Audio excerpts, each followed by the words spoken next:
we'll go ahead and get our program started so that they each have 15 minutes to share with us today. Oh shoot, now I have to bring up I lost on my screen where I had the introduction. So we have two speakers today. Our first one is Katie Hensel. She is from Try for Schools. And let me see here. Katie is the executive director and founder of Try for Schools. Try for Schools was founded in 2011, and they encourage kids to live an active lifestyle by participating in youth swimming, biking, and running-centered events and programs that support school health and fitness initiatives. Nearly 15,000 kids have completed their triathlons and mud runs, resulting in over $375,000 in resources to local schools. Katie lives in Verona with her husband and 2 children. They enjoy volunteering, being active outdoors, cooking, and having adventures in Madison and all over the world. Also, Try for Schools is a recipient of our a grant from 2019. So with that, I will turn it over to Katie. Thanks, Erin. So I was going to share my screen here and pull up the presentation if that's okay. Yeah, go ahead. You should just be able to. There we go. All right.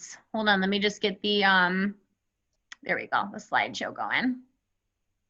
Boop. Okay, can everybody see that okay? Looks good. Okay, great.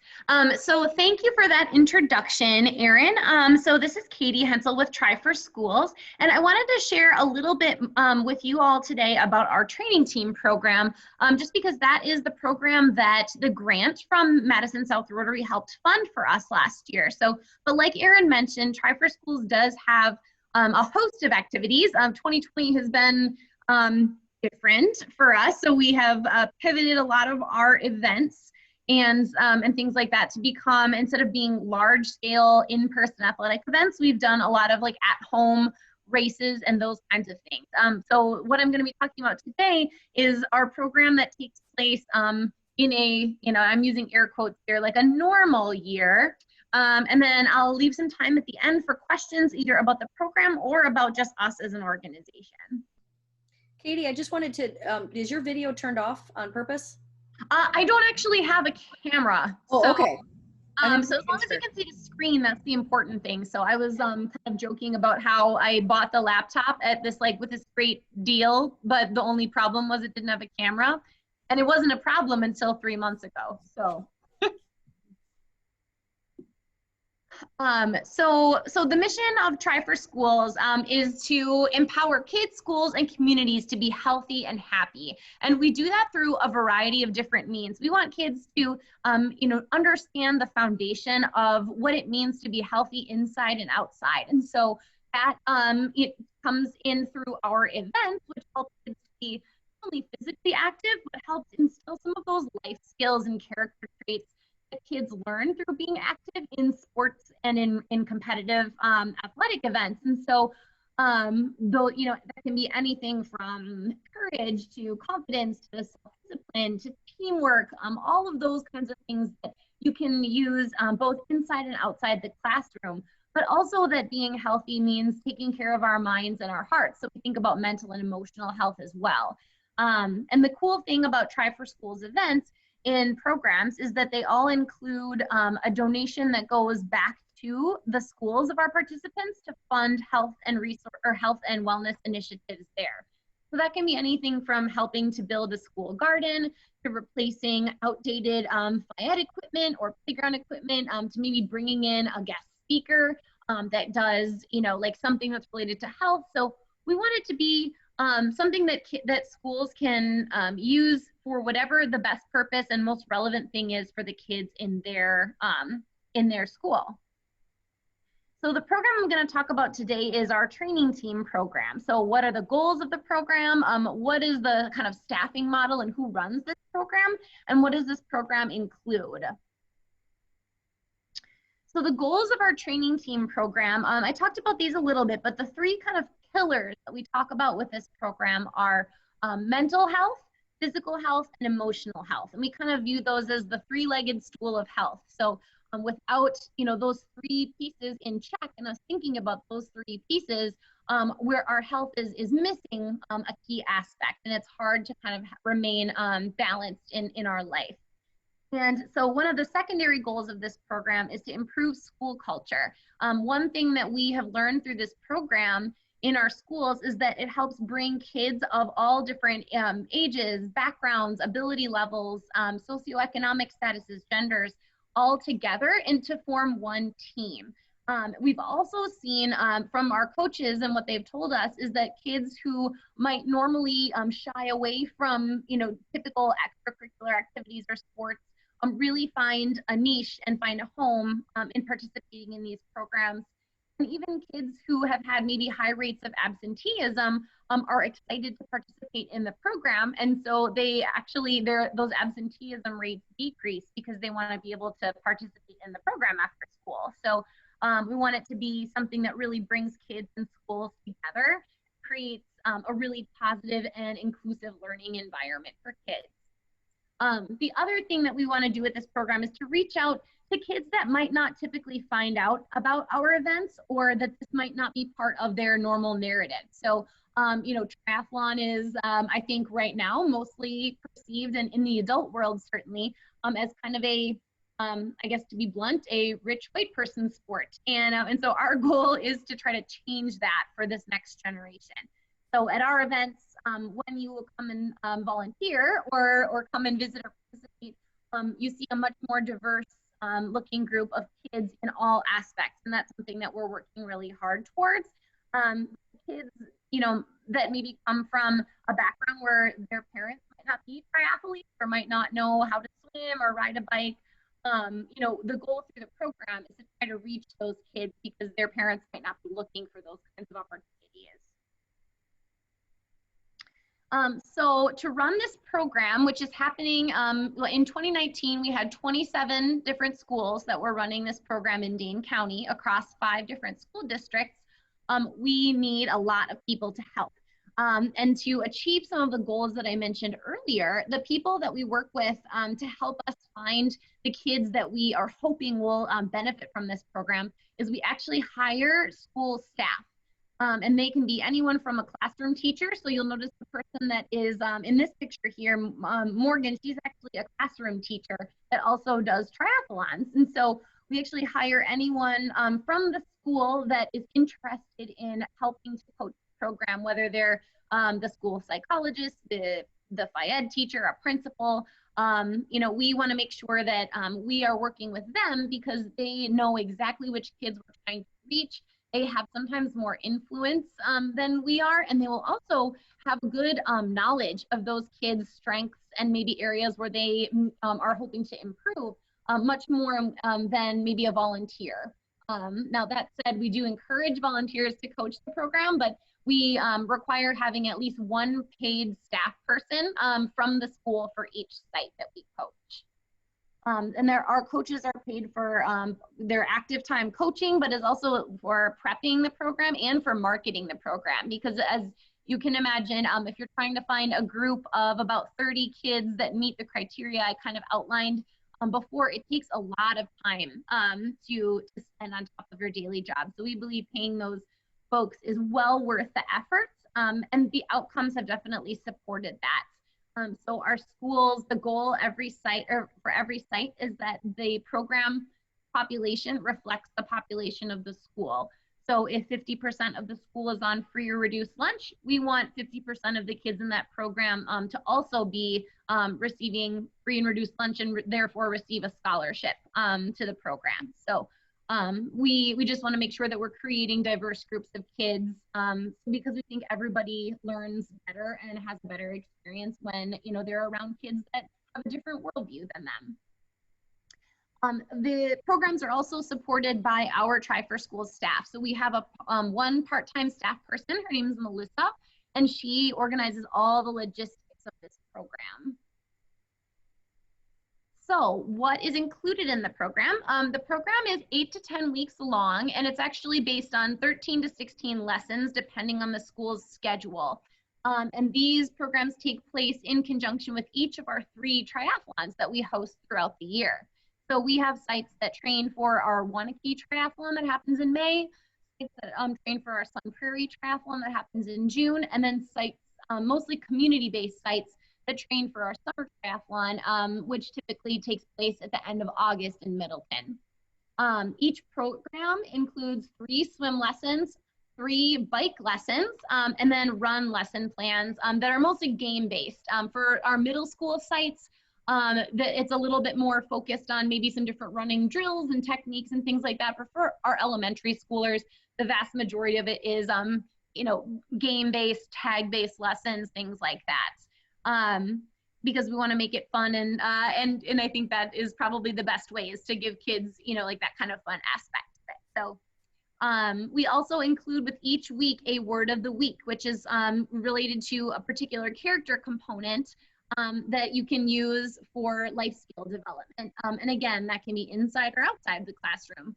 And that is that goes back to some of those themes that I was talking about at the beginning. We also offer a healthy snack at the beginning of each lesson, and for a large number of the kids in our sites, you know, that's a really important aspect. You know, making sure that kids are receiving extra food and support, because a lot of our programs, kids are on free and reduced lunch, and we feel like feeding them is, you know, one of just those basic needs that we need to meet for them. But as a parent of 2 elementary schoolers myself, I also know my kids are incredibly hangry after they get off the bus. And so we also think it's the best way to make sure that kids can transition well to doing something active after school. We also offer a variety of other types of assistance to kids that kind of goes into ways that we reduce barriers to participation. So we provide not only financial aid, so students can participate for as little as $10. The program is normally $125, but if you qualify for free or reduced lunch, we offer a $10 subsidized rate. We also offer a pay what you can, you know, opportunity as well, so that the cost is really not an obstacle for kids if they want to participate. We want them to be able to do so. We also offer equipment assistance, and that can be anything from shoes, goggles, a bike, helmets. We have all of it, and work either with sponsors and groups to procure those things. And we actually own our own bike fleet that we move around to the different school sites and work with the MMSD with their bike fleets as well. We also offer transportation to and from swim lessons, because transportation is one of the biggest barriers that we've actually found for kids, as well as transportation to and from the goal race. And we just feel that, like, if we want people to be able to get there, and we want families to be able to get there and support their athlete, that providing a bus is a great way to do that. And I think our teachers at Mendota have told us that the bus ride to and from the events, they actually see a lot of families that, you know, would never have met, or probably wouldn't have talked to each other if they wouldn't have been, you know, riding the bus and doing those things together as a group. So some of our future goals are more community-based teams. So we've started a couple of our summer sites, our community center-based sites. So we have a program at the Bayview Community Center. This would have been our 4th summer with them, but the past 3 summers we have had a team there.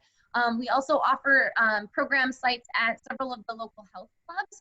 We have some promising 2021 sites with the Vera Court Community Center, as well as the Madison East Community Center. We obviously want to continue to diversify and include leaders and volunteers and coaches from different backgrounds to coach our program. So while I think, you know, we're doing a great job now, it can always be better, and it's not something that you can just say, okay, check box. You know, you always have to be working on. So working on that. And we've also been running this program for 7 years, and since we've been around for 10, we've actually started to see a lot of our initial coaches and teachers start retiring. And so over the next couple of years, we're going to need to be starting to recruit new coaches and new folks to kind of lead those programs at our schools. So lastly, I wanted to touch on our Leopold programs, just because that was the grant that you so generously helped us fund. So this program or this grant allowed us to add a second program at Leopold. So we ran a pilot program with 3rd through 5th grade there in 2018. And it went over so well that they actually asked if they could start a kindergarten through 2nd grade program in 2019. Because of your grant, we were able to say yes to that. So that was super exciting. And our capacity total at each program is 30 kids. So across the 2 programs, we had 50 kids. So we almost reached capacity for both of those programs. So it was very well attended, and there was a lot of interest in the program. So we had 4 coaches that signed up to coach the program at Leopold. And Reggie, one of their coaches for their 3rd grade program, you can see, or 3rd through 5th grade, you can see his quote there.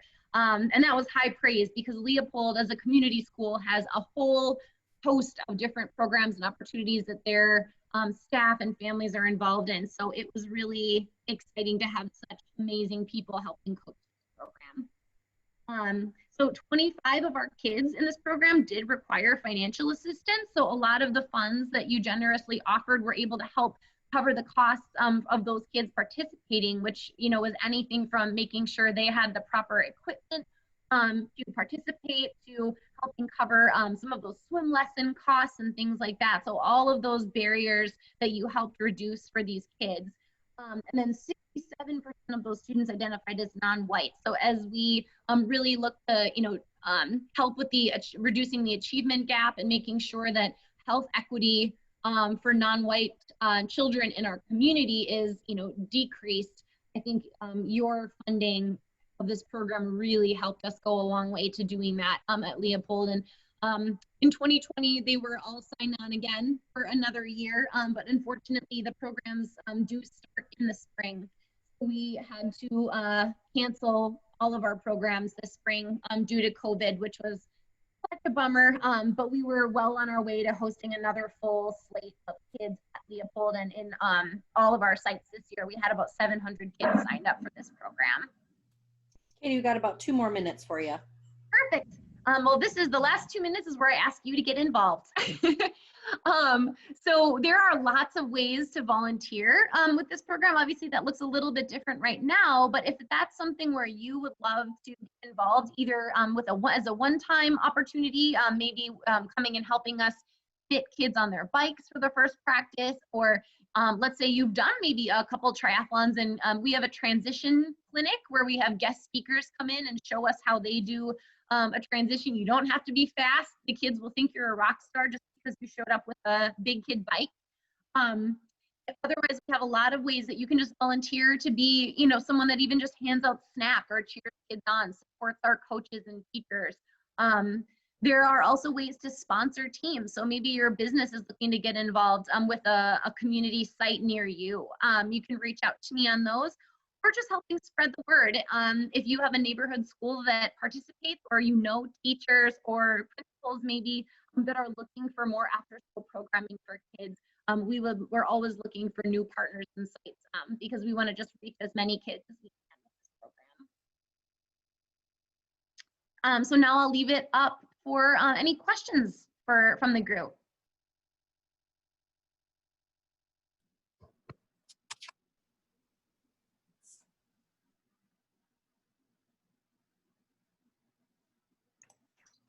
Question? Lori? Yeah. I just had a question about all the schools, or how are you expanding? Obviously not right now, but how, I missed where it began and then how you're expanding, what the growth is to what schools. Sure, that's a great question, Lori. So when we first started, we partnered with 5 or 6 schools that were either like participating. We noticed they had a lot of kids from their school participating anyway, or they were schools that I had actually sought out. And the way that I initially picked the schools we wanted to participate in the program was I looked at, in Dane County, which were the top 10 schools with kids on free and reduced lunch, and just went from the top of the list and got meetings with their principals and FIED teachers and said, you know, we would love to have you have this program. and kind of went from there and got them, signed up. So now so we continue to do that. We also look for, there are several community schools in both Madison and in Sun Prairie. So we are looking at more sites in the Sun Prairie community because we do have an event there. So we're looking to partner with more schools in that community in particular. But in Madison, we're hoping to get a site at Hawthorne Elementary, which is the only community school where we do not currently have a program. And we're also looking at other schools that we just feel maybe have like a really diverse group of kids so that we can offer that opportunity there as well. Great, thank you. Just due to the interest in time, I'm gonna have, we'll hold any additional questions for Katie until the end. I just wanna make sure that Melissa has enough time to speak. So I'm gonna go ahead and make Melissa our spotlight video here and unmute her. And do you have a screen that you're gonna be sharing with us today? Yes, I do. Okay. And actually I'm gonna have Peggy start it off. So I will share my screen.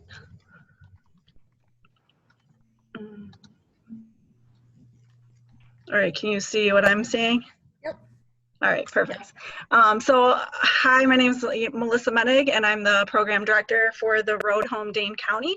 And I'm going to let Peggy introduce herself, and she's gonna kick us off. Great. Thanks, Melissa.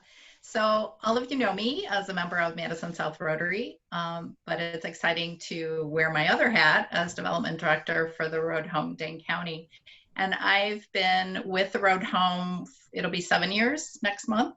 And it's really been a privilege to work there and to help raise funds that help children and families move from homelessness to housing. So quickly, we're gonna kind of do an overview, and then Melissa will provide a little bit more detail around some of the programs that we're providing. Our mission, the Road Home Dane County provides opportunities for homeless children and their families to achieve self-determined goals and affordable, stable housing, and really focused on children, their parents as well, but really trying to break that cycle of homelessness.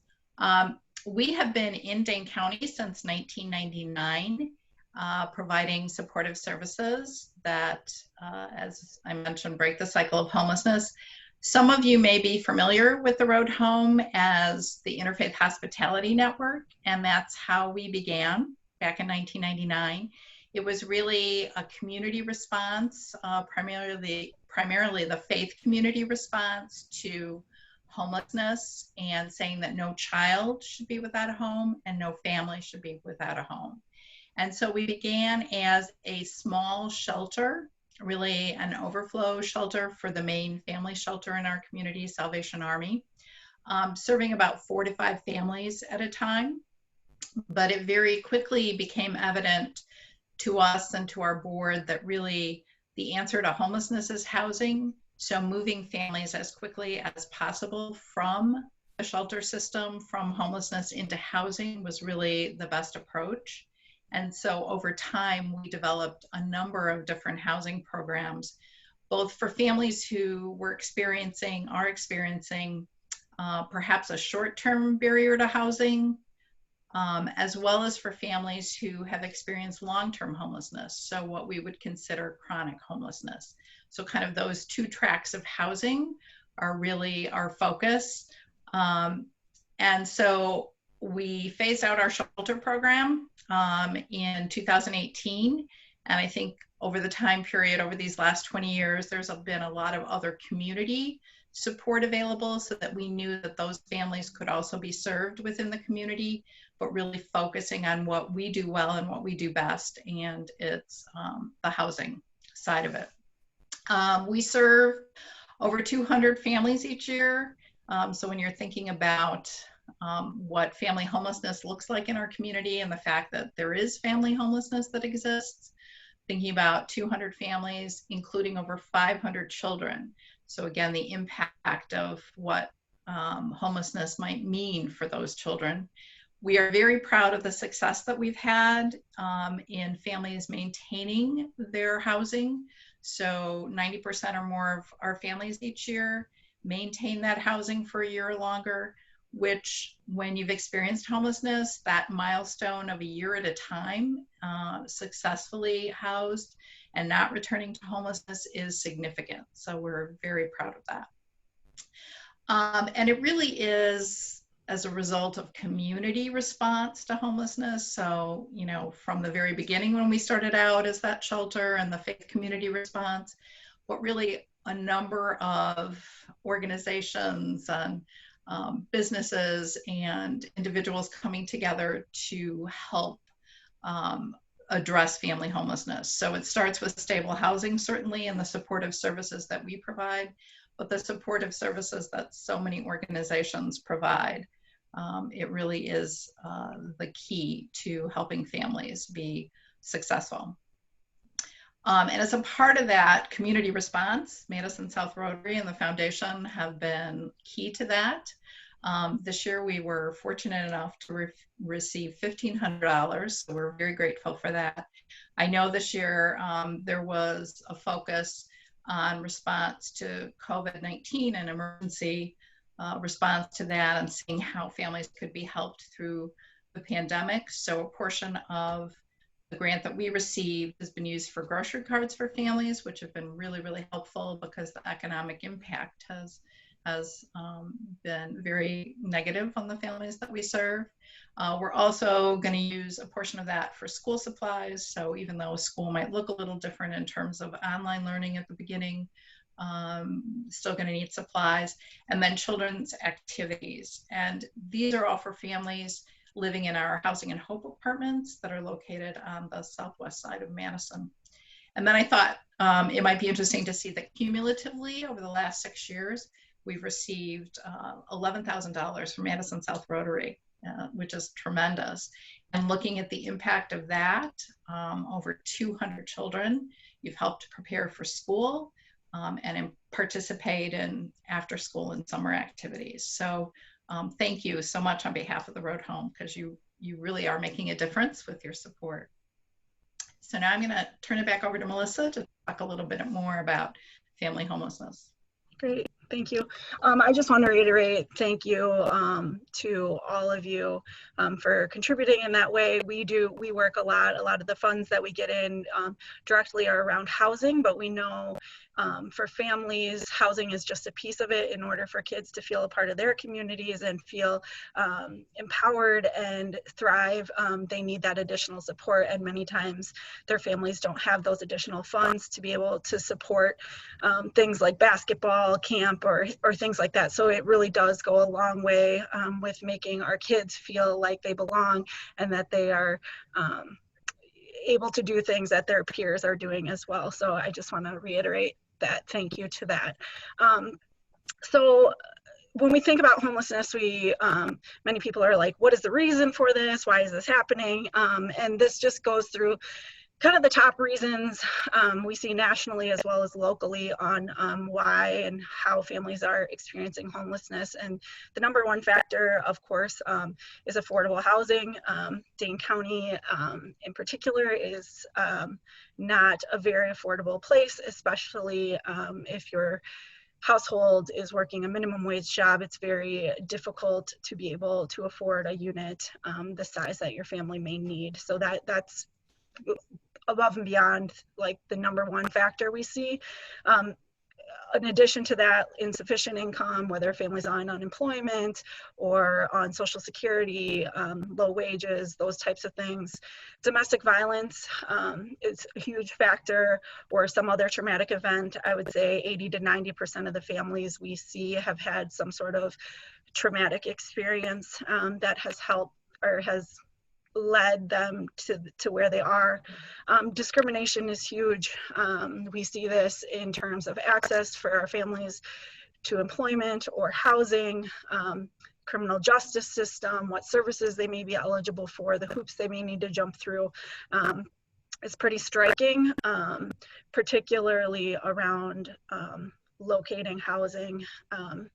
We see families of color having a much more difficult time being able to rent units in Dane County. Also difficult transition. So we have quite a few families that have were children in the child welfare system who are now adults, and that transition plan from child welfare into their own housing hasn't gone well, or discharge from a hospital or corrections, things like that. So those are all factors that contribute to the families that we're seeing at the Road Home. And then we know homelessness has a detrimental effect on children, which is partly why the Road Home really focuses on families with children. We see that in many ways, whether that's developmental delays, children bouncing from school to school, and we know every time they're switching schools that it's setting them behind in their education. They have twice the rate of chronic illnesses, twice the rate of learning disabilities, 3 times the rate of emotional or behavioral issues,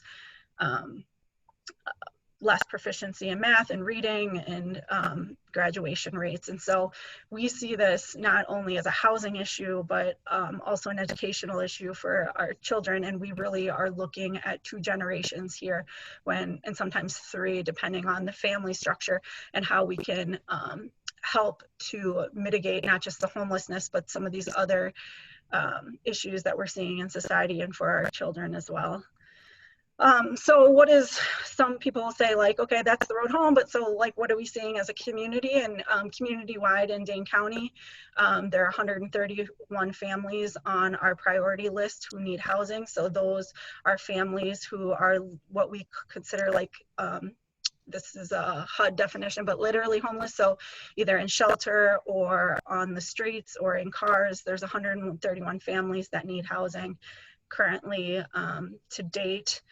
And those numbers have increased. Partly summer is our busiest time. Families tend to be more in transition because school's out. Landlords are more likely to evict in summer, etc. But also we're not quite sure yet what the impact of COVID is going to have on these numbers. And even though we've tended to see over the past 5 years decreases in numbers, I am anticipating with COVID and the loss of income, especially some of those minimum wage jobs that and parents who need to stay home with kids for educational purposes and all of those things,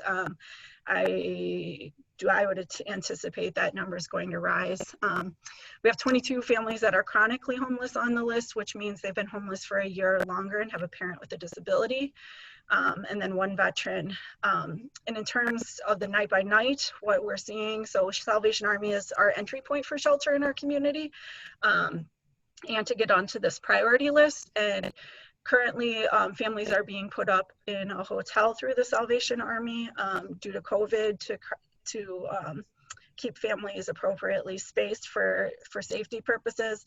But there are still 40 families on the waiting list waiting for a room. So those families don't necessarily have places to be. If some of you have been following this issue for a while, you'll know that a few years ago there was a change to our homeless services system to try to make it a more coordinated effort. So previously families would have to go to every agency to get on their waiting list, et cetera, et cetera. We've coordinated efforts, so there's one entry point. And so any programs that have openings go through that. We serve now the families with the largest barriers first in many of our housing programs. The city and county have put money into the Affordable Housing Trust Fund to try to create more affordable housing in our community. We're working on making shelters to be truly shelters. Many of the buildings that are used for shelters were maybe a church or other purposes first, and so aren't always attentive to maybe the special needs that families have. So there's works to make those shelters more user-friendly, I would say. There's a push towards a more rapid rehousing intervention, so to quickly house families with the minimal level of support they need to remain housed so that we can serve a larger number of families because the need is so great. So ideally, as we have more affordable housing, the need for shelter beds should decrease because people should be housed. Internally at the Road Home and across most of the programs, we really believe in our support services, and one key component of that is our case management. So each family in our program works closely with a case manager to relieve some of the immediate needs around homelessness, like basic needs, but then also they have goals around housing stability. Maybe it's education, maybe it's employment, children's health care, those types of things, and help them to access resources within our community. Additional support services we provide at the Road Home include an education specialist. So I mentioned we kind of take this two-generation approach where we're focused not only on the parents and housing, but also on children and their health and well-being and their educational needs. So we have an education specialist who kind of acts as that liaison between the schools and families. We offer some Spanish case management for families who English is not their first language.